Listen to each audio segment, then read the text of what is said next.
आ घोप घोप खूब लिए बाबा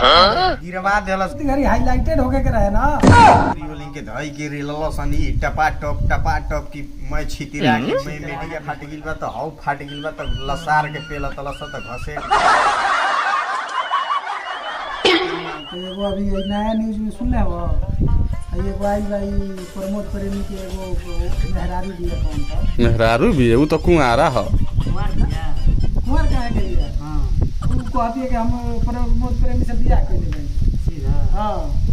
हमरा के 10-12 साल रखले बा अच्छा 12 साल रखले के बाद में फिर कहता कि अब हम ना रख तो मेहरानू बना के कहिया ले रख ले बहन 2014 से हां आ घोप घोप खूब लिए बावत रहे अच्छा आ ओकरा बीबी बन के एकदम रहे मारत अब तो बुढ़वा देले बा सुकुटा लागती है अब आयो मार के छोड़ देले बा ना आ उ ओकर डायरेक्टर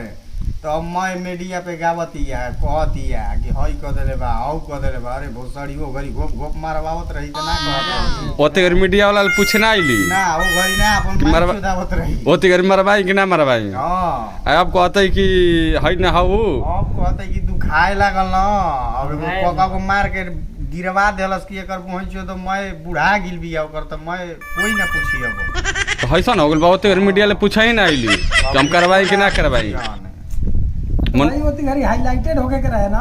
रोज मरवावत रहे ओती घरी हाईलाइटेड होके के रहे तो बात कुछ और रहे चलो भाई हेने से मरवाओ होने से मरवाओ चलो काम निकलता ना अब तो भाई छोड़ देलस तब का होई तब अब धीरे धीरे समय अब नया नया छोकरिया न लावता अब नया नया के पता कहत न बिया उ आ कतना भोजपुरी वाली के धई के रेललो सनी टपा टप की मैं छितिरा के मीडिया पे पैसा कर तो मीडिया पाके क्या कहती है कहते जे कि हई फाट गिल बा तो हौ फाट गिल बा तो लसार के पेला तलस तो घसेट के मारत तलस आ इहे 2 साल पहले उनकर हाल रहे त्रिशा कर मधु के अरे उ तो साफ रंडी रहे ओकर तो साफ सामानों के फटवा दी रहे सारा वीडियो ओकर वायरल रहे बुरगान सब दिखावत रहे तो जब जानली प्रियंका राय कि नहीं हैसा इंसान भोजपुरी में काम होता तू काहे ना पहले ही शादी कैली ओकर प्रूफ कहते कि रखले बानी हम प्रूफ नहीं उ घंटा रखले बड़ी रोज मरवावत रखले रहती तो उ अपने उनकरा के पुलिस थाना वो हाईलाइटेड में उनकरा के पुलिस थाना डीएसपी लिखे जानत ना वो कहते कि भगा दे तो सन थाने ले बाहर अच्छा बिहार में चाहे भारत में सबसे ज्यादा बेटी बहन के मान सम्मान दिहल जाता है कहाँ देहल जाता है गाना सब निकल रहा बा वो प्रमोद प्रेमी प्यार के झांसा में रख के उकरा के प्रियंका राय के आज वो छोड़ दिल मन बेचारी अथू लाइव के रोवतिए कि नहीं हमारे के हैसे कैले बन कई गो बच्चा गिरवा दिलन तो अब नइखे पसंद काहे दूसर मारता नया नया क्वालिटी के ब्रांड होला तो ये सब करे के चाहिए भोजपुरी समाज में ना करे के चाहिए लेकिन छिनरी ही न करवाओ तो सब बदनाम है छिनरन के गलती बा कि छिनरिन के गलती बा पहले ले महका देले वैसा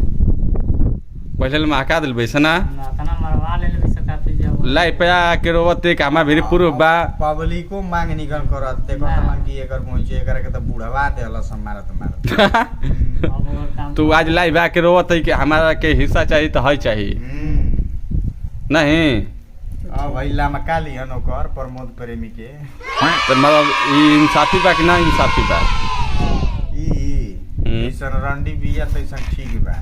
वैसा नहीं चाहिए हां वैसन रंडी कुल बदनाम करे वाली के मार के छोड़ सीधा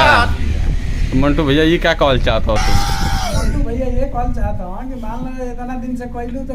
क्या करते रहो इतना दिन से प्रूफ रखे के चाहिए इतना दिन से तुम्हारा हर चीज रखे के ना चाहिए हाँ। ना तो माई बाबू जानते नहीं कौन हमें हरे हर बियाह कर लेते हाँ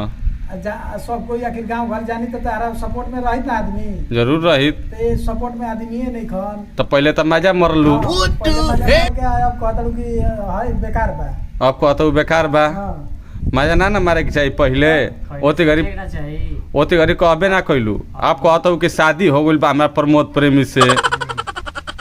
आज ये बात कहे के चाहिए उनकरा पहले ही शादी के वीडियो बनवा लेवे के चाहिए दोस्तों शादी में समाज जुटावे के चाहिए आ प्लस में जे भी बा हितगण वगैरह के निमंत्रण देवे के चाहिए पहले तो तोरो के ओकरो के देवे के चाहिए जरूर तो ई टपा टप लिए आवे लागत ऐसे अकेले कहाँ तो उन्हें बखोरा माई वाली मंदिर की वही में कैले रहे मंदिरों के नहीं के छोड़ता हो ना के आई जो तो प्रतिष्ठा निकसा रख ये तो भ्रष्टाचार चले लागल ना मैं सब नाच देले बहुत ये कलयुग नहीं भटजुग आ गेल बा ना। बताओ त्रिशाकर मधु उहे कैली, रानी चटर्जी उहे कैली, आ ई जोन प्रियंका राय आइल बे तो इहो कहते कि हम कई बार हम अपन बच्चा गिरवा देनी। गिरवा देले तो गिरवामो। आई शिल्पी राज रही इनको तो वीडियो वायरल रहे। इनको- उहे बड़ी इनकरो वीडियो वायरल रहे। आज पूरी सबसे ज्यादा टपाटप चलता है और कुछ नहीं। ऑनलाइन चलो सीधा सीधा देखो तो ऐसा कि बढ़िया माल रहा रुपया पैसा वाला बड़ा आवा है ना खोपचा में काम करावो